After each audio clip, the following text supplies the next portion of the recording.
Welcome back. I'm Wavepunk, and this is day 78 of producing for a year. Today we're producing in the airport again as we are traveling to Kentucky, and I'm working again on that RJ Passon beat that we started when flying to Copenhagen, actually. And I'm started by flipping the MIDI phrases in this bell synth. It kind of has one gesture and then a second gesture, and then it does the first gesture again, and then a third variation of that gesture. And I kind of felt like it would sound better in the beat if the two variations, the second and third gestures, were in flipped positions here. I'd had this idea when working on it in previous episodes, so I put that in here. I think I like it.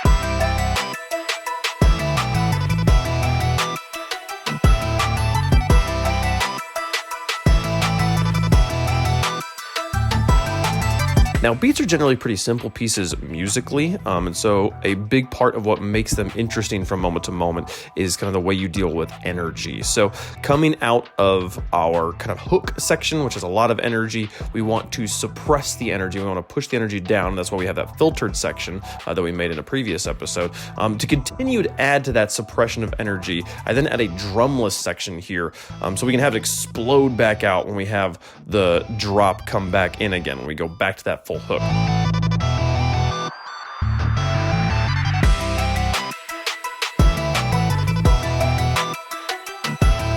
Okay, so now after this second drop slash hook section here, I want it to come down in energy again, but in a different way. In my ear, I hear these low palm muted guitars, but I cannot for the life of me figure out how to make it with my current knowledge of my Logic library. After trying a bunch of different things, I just kind of switched gears. We haven't had a section without the sample since the intro, so let's try making that instead. We more just feature the bell synths here with some filters and create this sound.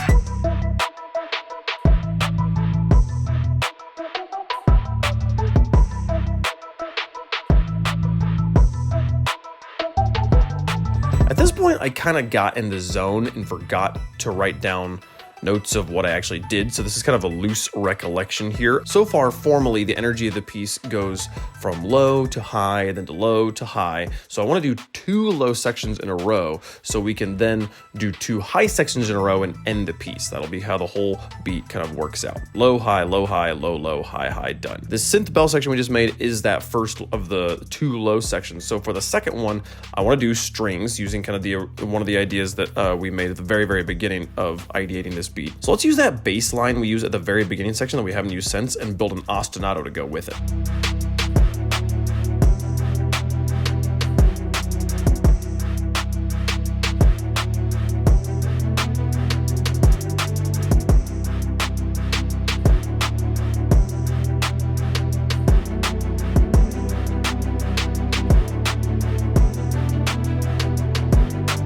I changed that final chord to hold the 5 chord, the dominant chord, for a bit longer, which helps build some energy. Have a repeat one time with mute chops accentuating the kick to really drive home the drop so that we really have that final impactful beat there. For this final beat section, I actually use the original string audio, and now officially this beat is starting to become kind of an orchestral beat.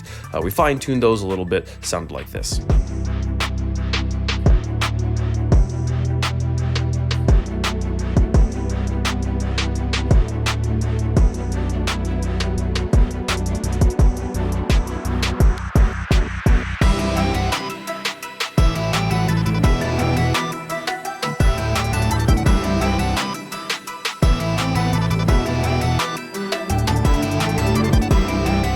Now we just have the beat kind of trimming out, having pieces of information leave, simple reduction of information at the end. And surprisingly, this comes out to like 4 minutes, which is a lot longer than I expected it to be, but a nice, respectable little beat. I wanted to finish it in this session. I do want to try and get better at being faster here, but there are two things I want to do before I can call it done. The first is I want to add some variance to the beat. I have a bad habit of just like leaving my percussion nearly exactly the same, just putting a loop in and just looping it. So I want to add some more kick hits that I can kind of have at different sections to make the beat feel a bit different as the piece goes on. I also want to go through and add some master plugins for loudness and color and maybe even a bit of saturation or a supercharger or something. I just want to actually do some mastering on this track before I call it done. But all of that's going to have to wait. My flight is starting to board, so I'll see you guys tomorrow.